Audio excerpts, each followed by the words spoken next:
Hi Gemini, kumusta po kayong lahat? Okay, so yan Gemini, maraming salamat po sa walang sawang pagsubaybay sa ating pong mga reading, and kung ikaw ay bago pa lang sa ating channel, mag-subscribe na po kayo.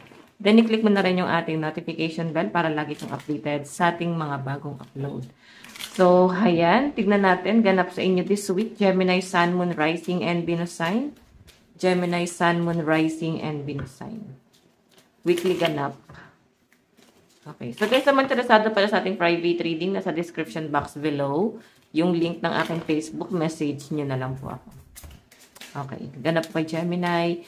Meron tayong gloom. Medyo emotional ka daw this week, no?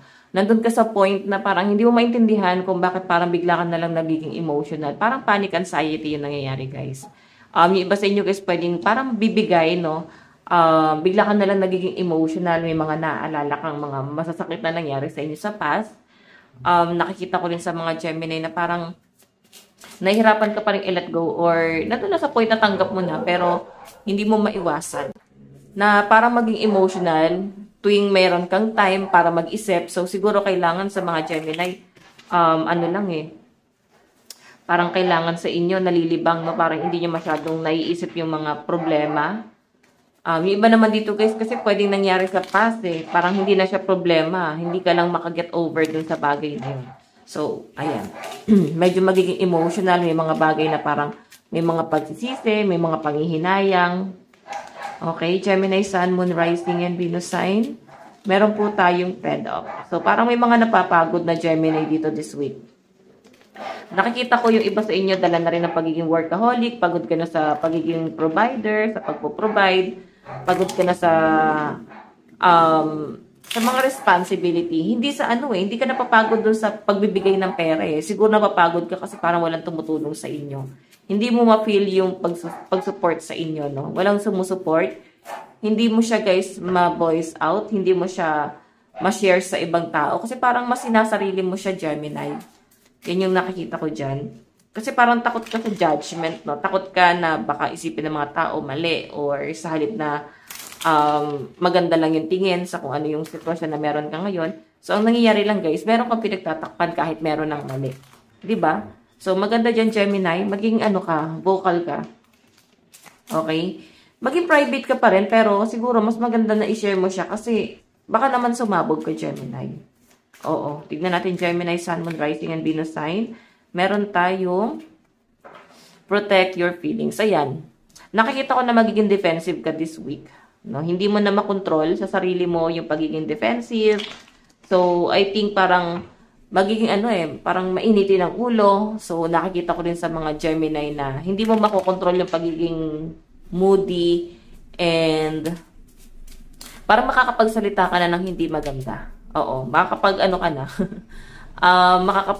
ka na ng para poprotektahan mo na yung sarili mo eh. Okay?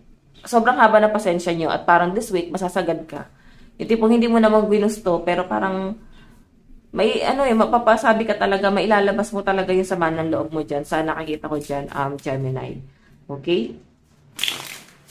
Parang sinagad yung pasensya mo, Gemini. Okay, tignan pa natin Gemini, Sun, Moon, Rising, and Venus sign. Gemini, Sun, Moon, Rising, and Venus sign. Meron tayong happiness. Ayan. So, I think gusto na rin mag-enjoy ng mga Gemini. Siguro nagiging masaya ka na rin naman talaga. Or kung gusto mo talaga daw guys, maging masaya na, sinasabi lang dito na meron kang dapat i-let go. Okay, meron kang kailangan tanggapin.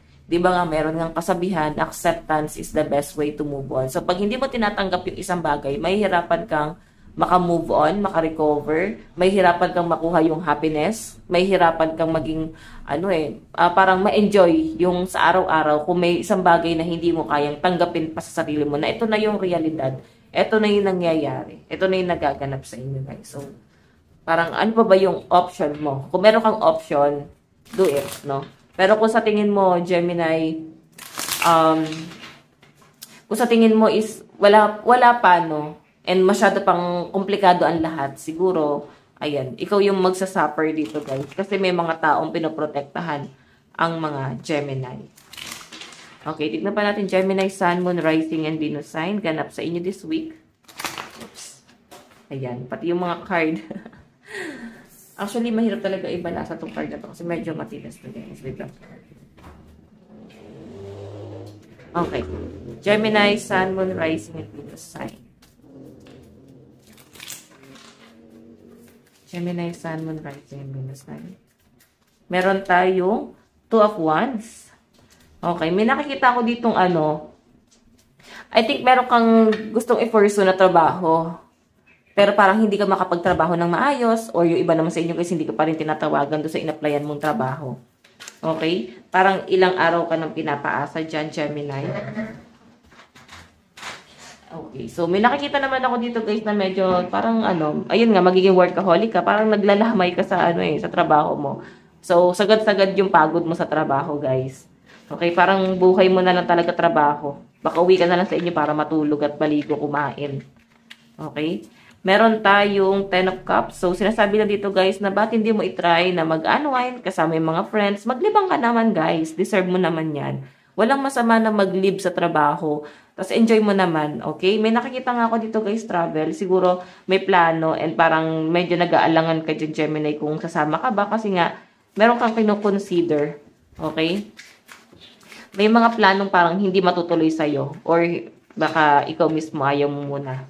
Meron kang kino-consider kasi mga responsibility. So, meron tayong Three of Pentacles, collaboration. Dami rin kasing humihingi ng tulong sa mga Gemini ngayon.